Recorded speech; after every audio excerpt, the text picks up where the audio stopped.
The real struggle in every business is the legacy, the current to the desired future state. The balance between the tradition and the innovation is real every day because change is happening every day. Every company is a balance between what is working, what has always worked, and then your foot is also on the gas with where do we need to go in the future state, which creates the innovation. You have to balance, though, what is working and what do you want to keep doing because it's working so well. It's also asking yourself, why is it working so well? And will it always work in the same capacity in the future? And then you start to shift with, we still believe and appreciate the traditional way of doing it, but are we missing something? And we're getting complacent. And it's a balance as you start to shift into and to ask yourself, why not? What else? Could we? Should we?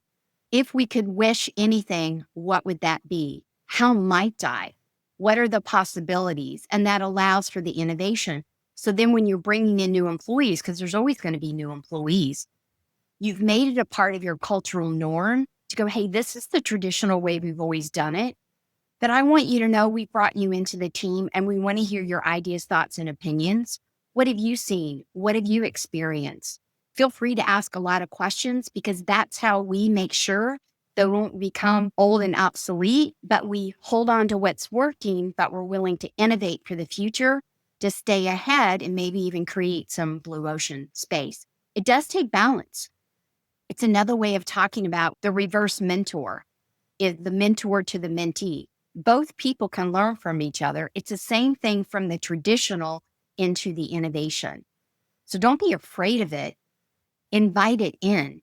I know it's part of my storytelling that I use through Carrington and Sons to talk about what got us here may or may not keep us here now or in the future.